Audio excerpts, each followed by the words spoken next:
នឹងស្នេហាក្បត់តើអាចទ្រាំដល់ពេលណាបើរៀមរាមិនចេះហត់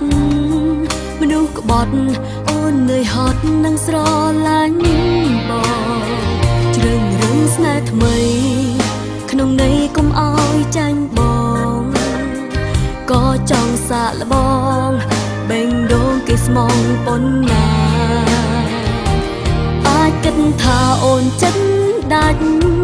តែអូនមិនមែនសវ៉ាអូនធ្វើនេះព្រោះតែរៀមរាមិនអាចស្មងអូនមនុស្សស្រីមិនអាក្រក់បើសិនមនុស្សប្រុសល្អស្រីតែងស្មោះសរស្រឡាញ់ប្រុសម្នាក់មិនព្រួលប្រែមនុស្សស្រីមិនចេញអាក្រក់បើសិនមនុស្សប្រុសចេះស្មោះស្នេហ៍ហេតុពេលក៏មនុស្សប្រុសមិនថាស្នេហ៍មួយនឹងមួយទុំមិនស្រឡាញ់អ្នកថ្មីឲ្យអស់ពីចិត្ត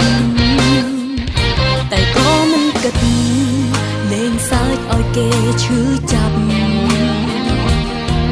រៀនពីបងចេះខ្លះដែរ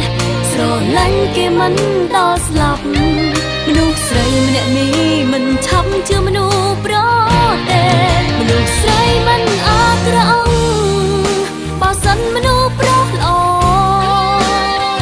ស្រីតែងស្មោះសរស្រឡាញ់ប្រុសម្នាក់មិនព្រួលប្រែមនុស្សស្រីមិនចេញអាក្រក់បើសិនមនុស្សប្រុសចេះស្មោះស្នេហ៍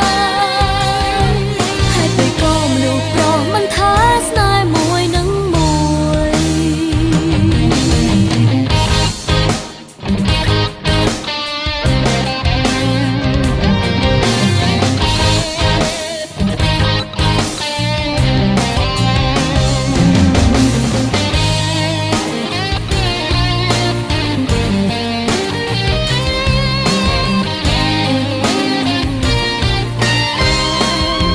មនុស្សស្រីមិនអាក្រក់